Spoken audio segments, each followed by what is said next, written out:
찬양 감사합니다. 오늘 이 자리에 모이신 여러분들 모두에게 그리스도의 평화와 기쁨이 가득하시기를 간절히 바라겠습니다. 지금 강대상의 변화가 많죠. 오늘 26일 이번 주 금요일입니다. 십자가가 들어올 것이고, 십자가는 공중에 올려지지 않고 강대상 위에 세워놓을 겁니다.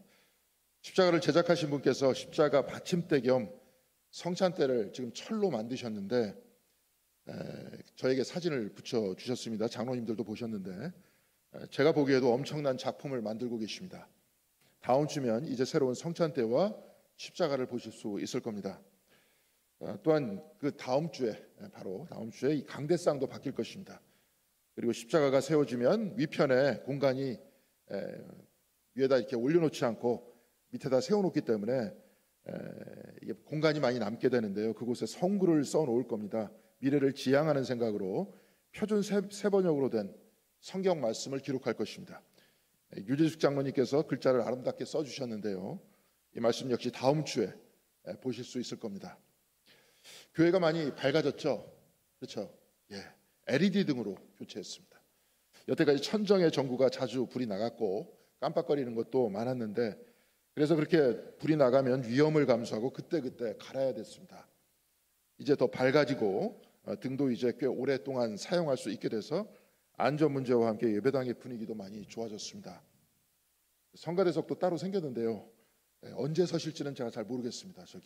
그런데 특별히 이를 위해서 박현중 장로님께서 많이 수고해주고 계시는데 만날 때마다 많이 격려해 주시기 바라겠습니다.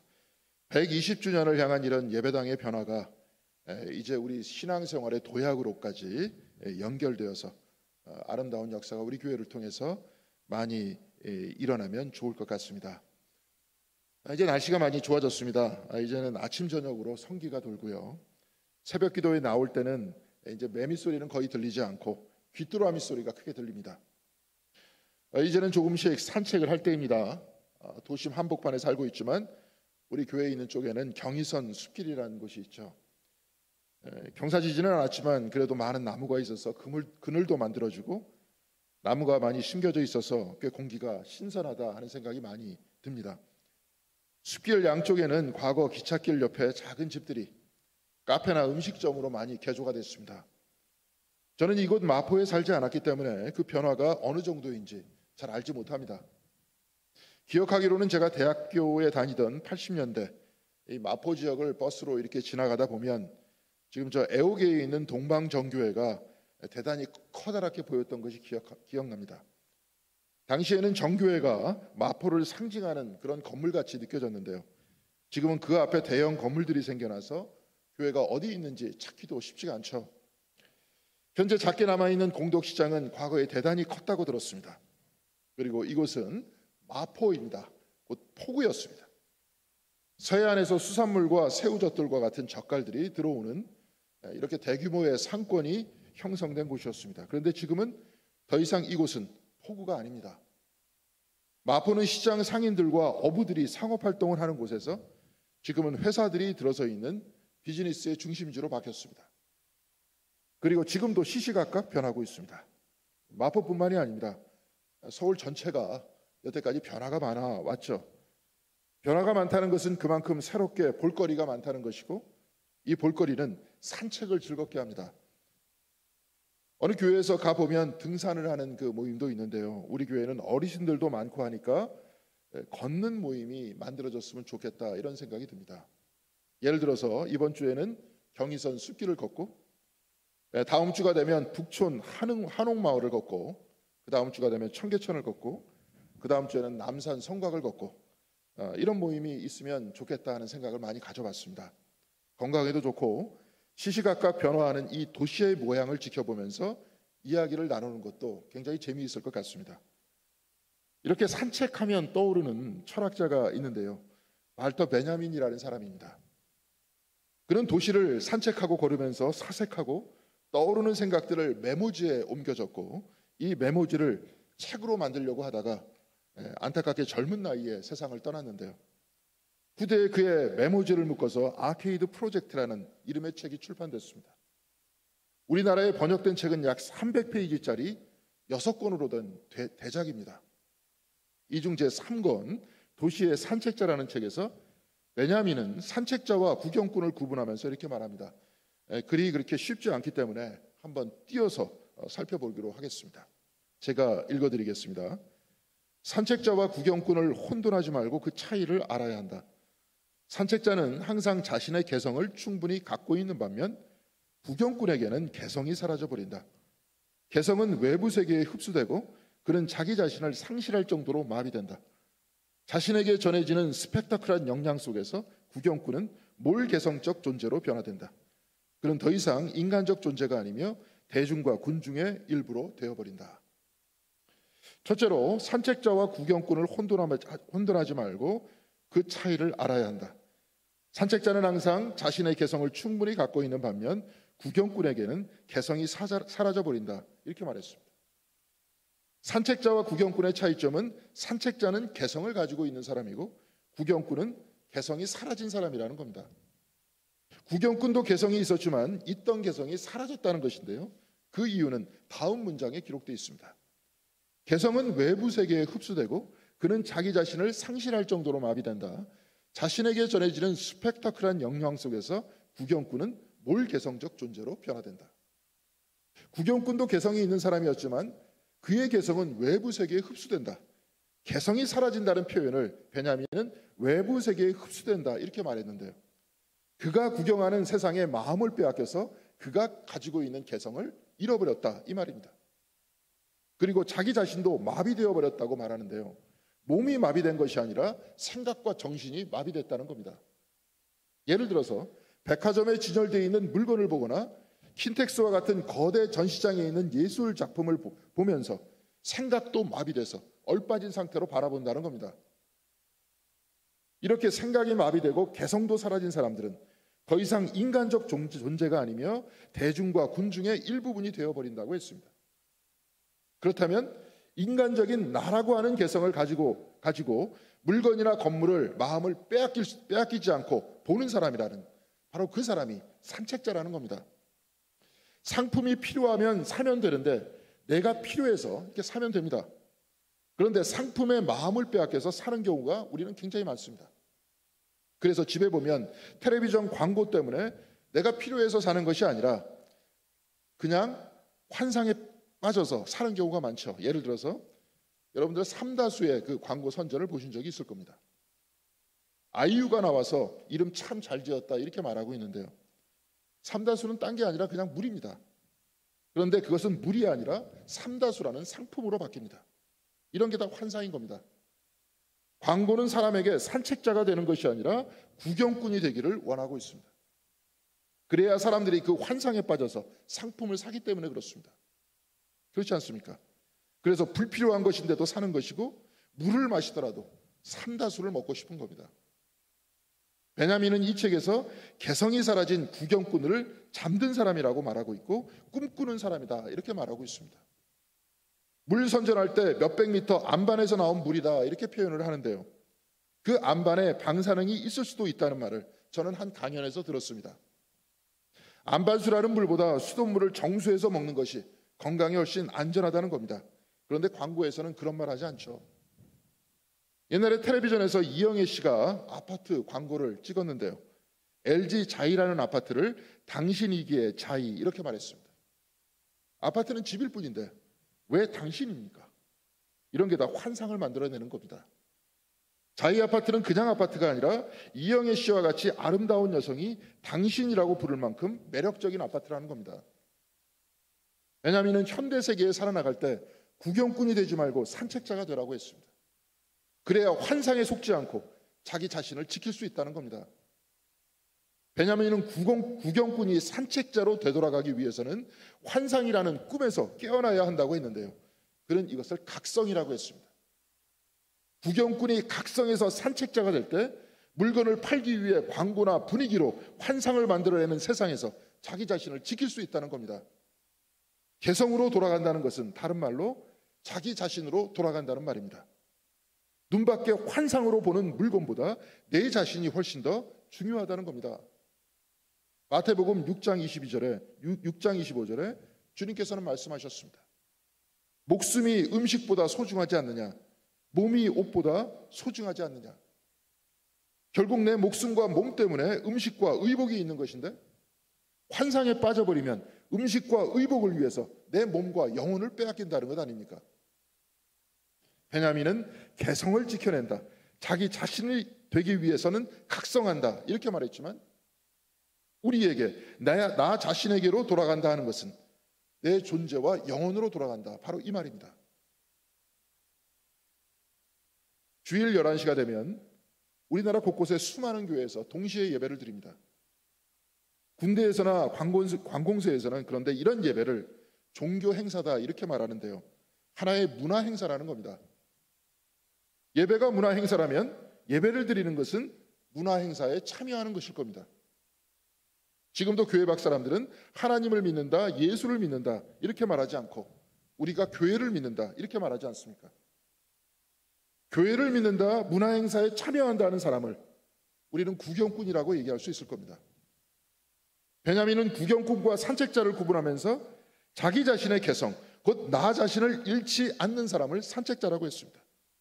신앙적으로 나 자신을 잃지 않는다는 것은 나 자신의 근원을 잃지 않는다는 말과 똑같습니다. 출애굽기 3장 14절에 하나님께서는 모세에게 나는 스스로 있는 자라고 했습니다.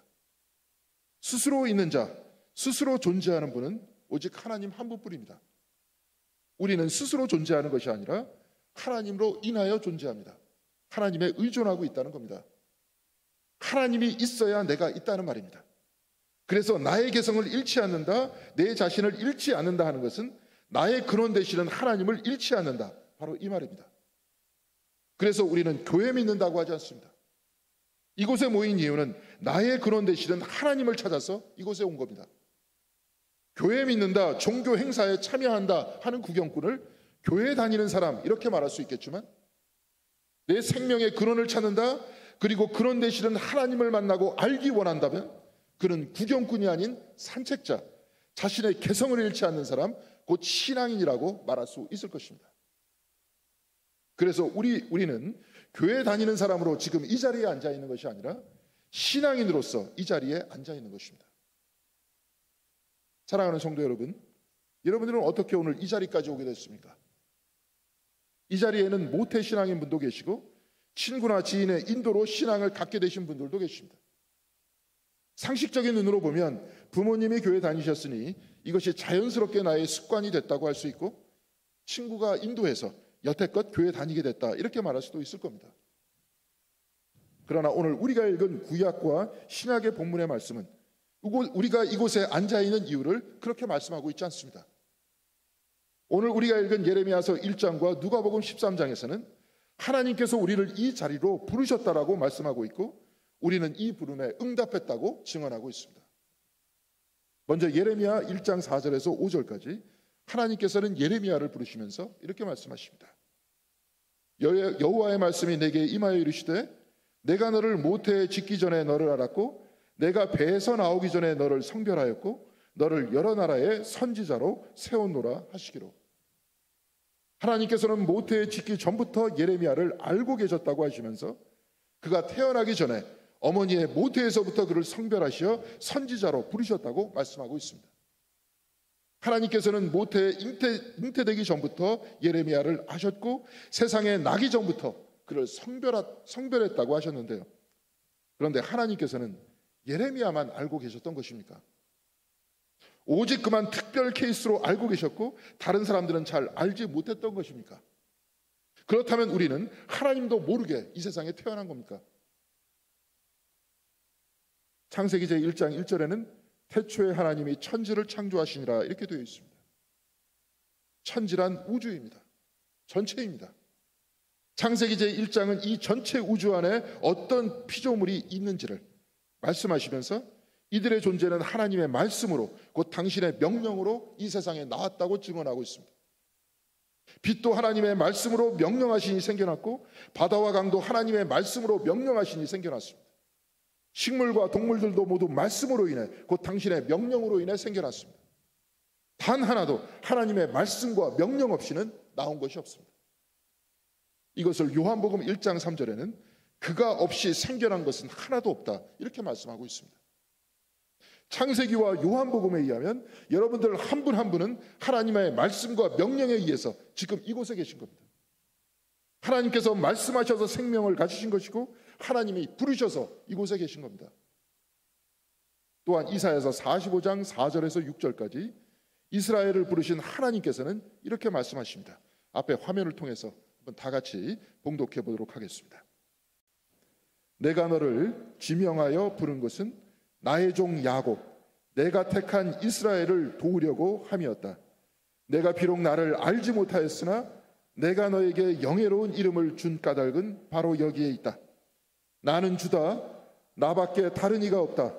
나밖에 다른 신은 없다. 내가 비록 나를 알지 못하였으나 나는 너에게 필요한 능력을 주겠다. 그렇게 해서 사람들이 해가 뜨는 곳에서나 해가 지는 곳에서나 나밖에 다른 신이 없음을 알게 하겠다. 나는 주다. 나밖에는 다른 이가 없다. 하나님께서는 그 백성을 나의 종 야곱이라고 했었고 이스라엘이라고 하셨습니다. 백성들은 비록 하나님을 알지 못했지만 하나님은 이들의 이름을 부르셨다고 말씀하고 있습니다. 그 어떤 존재가 있어 이스라엘이 이 땅에 나온 것이 아니라 오직 한 분이신 하나님으로 인해서 이들이 세상에 있고 이들이 영예로운 이름을 얻었고 하나님의 도우심을 받고 있다 이렇게 말씀하고 있습니다. 이런 이스라엘만을 위해서 하나님께서 계신 것인가? 그렇지 않습니다. 시편 제50편 5절의 시인은 이렇게 노래하고 있습니다. 나를 믿는 성도들을 나에게서 불러 모아라. 희생제물로 나의 언약을 세운 사람을 나에게로 불러 모아드려라. 이렇게 말씀하고 있습니다. 나를 믿는 성도들, 희생제물로 언약을 세운 사람들, 곧 예배를 드리는 모든 사람들을 불러 모으라는 겁니다. 이스라엘뿐만이 아니라 예배하는 그들이 하나님의 성도들이고 하나님의 백성들이라는 겁니다. 하나님께서는 하늘과 땅, 그 사이에 있는 모든 피조물들의 이름을 부르시고 이들을 창조하셨습니다. 그리고 이스라엘을 부르셨고 사람들을 부르셨고 저와 여러분들을 부르셨습니다. 그렇다면 예배란 하나님의 부르심에 응답하는 겁니다. 그냥 교회를 다니고 교회를 믿는다면, 예배를 종교 행사와 같이 여긴다면 구경꾼이고 교회를 다니는 사람이라고 할 뿐이지만, 각성하여서 자기 자신에게로 돌아가 내 생명의 근원을 살핀다면, 하나님이 내 생명의 근원이시고 나를 부르시어 응답하게 하시라는 분이라는 것을 굳건히 붙든다면 그는 구경꾼이 아니라 신앙인인 것입니다. 환상만을 만들어내며 상품을 판매하기 원하는 이 세상에서 자기 자신을 지키기 위해서는 개성을 지켜나가야 하듯이 죽을 수밖에 없는 인간의 운명 앞에 내 영혼을 지켜내는 일은 구경꾼이 아니라 신앙인이 되어야 하지 않습니까? 그러기 위해서는 눈밖에 있는 환상의 마음을 빼앗기는 것이 아니라 내 존재의 근원이신 하나님과 만나고 당신과 동행해야 하는 것 아닙니까? 마태복음 10장 29절에는 헐값에 판매되는 참새 2마리라고 하여도 하늘 아버지께서 허락하지 않으시면 땅에 떨어지지 않는다고 주님께서는 말씀하셨습니다. 이 말씀을 주석하면서 마이스터에 가르치는 애벌레 한 마리가 자신의 존재에 대해서 자각하고 있다면 하늘의 천사보다 더 고귀하다, 이렇게 말했습니다. 애벌레 한 마리가 각성하여서 자기 생명의 근원이 하나님이심을 자각하고 있다면 그는 하늘의 천사보다 더 고귀하다는 겁니다. 만일 여러분들 한 분 한 분이 내 생명의 근원은 하나님이시라고 확신하면서 내가 이 자리에 있는 이유가 하나님의 부르심에 대한 응답이라고 각성하고 계시다면, 여러분들께서는 저 대통령보다, 부유한 대기업 회장보다 훨씬 더 고귀한 삶을 살고 계신 겁니다. 왜냐하면 나는 하나님과 관계없이 세상에 나와서 대충 살다가는 이름 없는 존재가 아니라 나의 어머니의 복중에 있기 전부터 하나님의 말씀과 명령에 의해서 내가 만들어졌고 하나님의 성별하심에 의해서 이 땅에 나왔으며 지금도 하나님을 찬양하는 예배자로 부른다는 그 사실을 자각하고 있기 때문에 그렇습니다. 세상에 누가 이보다 더 고귀한 사람일 수 있겠습니까? 오늘 우리가 읽은 복음서의 본문을 보니까 예수께서는 회당에서 가르치실 때 오늘 본문 11절에 18해 동안 귀신에 들려 앓으면서 꼬부라져서 조금도 펴지 못하는 한 여인을 보셨다고 했습니다. 그 안에는 회당장도 있었고 바리새인도 있었습니다. 마을에 건강한 사람들도 있었습니다. 그런데 주님께서는 이들을 보지 않고 병약한 그 여인을 보셨습니다. 그리고 오늘 본문 제12절에 예수께서 보시고 불러 이르시되라고 했습니다. 그 여인은 하나님의 섭리 밖에 있는 소외된 사람이 아니라 그 여인 역시 하나님이 명령하여 이 땅에 태어난 사람이라는 겁니다. 그리고 주님께서는 그를 보고 부르셨다고 했습니다. 몸이 불편했던 여인은 하나님께서 하시는 일을 나타내 보이기 위해서 성별된 아름다운 사람이라는 겁니다. 그리고 주님께서는 내가 내 병에서 놓였다 하시고 13절에 안수하시니 여자가 곧 펴고 하나님께 영광을 돌리는지라 이렇게 기록하고 있습니다. 그 오랜 시간 동안 병들어 고생하고 있었지만 하나님께서는 그 여인을 버리신 것이 아니고 무관심해한 것이 아니었습니다. 남들은 그렇게 생각하고 있었을지 모르겠지만 예수께서는 그를 부르셨고 고쳐주셨습니다. 그리고 세상에 하나님의 말씀과 명령 없이 태어난 사람은 단 한 사람도 없다는 사실을 보여주고 있습니다. 하나님께서는 이 세상에 쓸데없는 것은 하나도 만들지 않았다는 것을 보여주고 있는 겁니다. 사랑하는 성도 여러분, 하나님께서는 연약한 이스라엘 백성을 부르셨습니다. 주님께서는 늘 병자와 약자와 세리와 가난한 사람, 여인과 어린이들과 같이 있었습니다. 하나님께서는 이들 모두를 모태에서 짓기 전에 하셨고 이들도 소중한 사람으로 만드시고 이 땅에 보내셨습니다. 사랑하는 성도 여러분, 또한 하나님은 우리 모두를 부르셨습니다. 회당 안에서 꼬부라진 그 여인을 부르셨듯이 하나님께서는 병약한 우리를 부르십니다. 하나님께서는 고민 많은 우리를 부르시고 갈등하는 우리를 부르시고 슬퍼하는 우리를 부르십니다. 그리고 이 고난에서 놓여 편안할지어다라고 말씀하십니다. 우리가 각성하여 교회 다니는 구경꾼이 아니라 내 생명의 근원이 되시는 하나님을 믿고 살아가는 신앙인이 될 때, 그리고 하나님의 부르심에 응답하는 신앙인이 될 때 우리는 하나님을 인격적으로 만나게 될 것입니다. 사랑하는 성도 여러분, 이제 우리는 각성해야 합니다. 영혼의 눈이 열려야 합니다. 지금 드리는 이 예배도 우리가 일상으로 살아가는 하루하루의 삶도 모두 다 하나님의 부르심에 응답하는 것입니다. 그래서 이제 각성하여서 눈이 열려 지금도 끊임없이 부르시는 하나님께 응답하는 신앙이 되어야 하지 않습니까? 그래야 치유가 일어나고, 그래야 영생이 일어나고, 세상을 이길 힘이 일어나고, 감사가 일어나고, 사랑이 일어나지 않겠습니까? 이런 각성된 신앙 아래 매 순간 하나님이 우리에게 생명 주시고 우리와 동행하시고 우리를 이끄심을 자각하면서 창조자 되시는 하나님, 치유자 되시고 구원자 되시는 예수 그리스도와 늘 동행하시면서 이 세상에 마음 뺏기는 구경꾼들이 되는 것이 아니라 하나님 안에서 늘 새로워지는 신앙인들이 다 되시기를 주님의 이름으로 간절히 기원드리겠습니다. 기도하시겠습니다.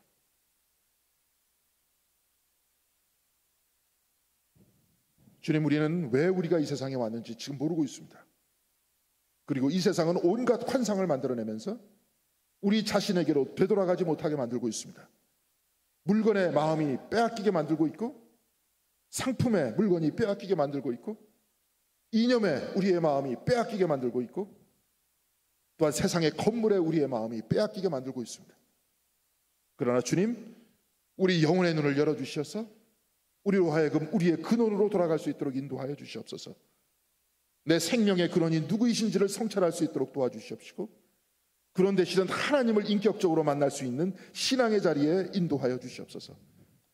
그래야 해서 우리가 생겨난 것도, 우리가 이 땅에 태어난 것도, 매 순간 우리가 발걸음을 옮기는 것도 저절로 되는 것이 아니라 하나님의 부르심에 대한 응답이고 하나님께서 섭리하고 계심을 깨달아 알 수 있는 신앙인들이 될 수 있도록 인도하여 주셔서 그 어느 곳에 있든지 영생과 함께하는 우리 신앙인들이 될 수 있도록 도와주시옵시고, 하나님께서 함께 있고 그리스도께서 함께 계시는 그 영적인 각성과 체험을 할 수 있도록 도와주셔서 이 세상 그 누구도 부러워하지 않고 지금 있는 그대로의 나의 모습을 기뻐하며 살아갈 수 있는 한 분 한 분 다 될 수 있도록 붙들어 주시옵소서. 이 신앙의 각성들이 우리의 삶 속에 반복적으로 일어날 수 있도록 인도하여 주셔서 이제 우리 교회가 이런 신앙의 각성자들, 영적인 체험자들로 가득 넘쳐올 수 있는 아름다운 교회가 될 수 있도록 주께서 붙들어 주시옵소서. 늘 같이 하여 주시기를 바라오며 주 예수 그리스도의 이름으로 기도드렸습니다. 아멘.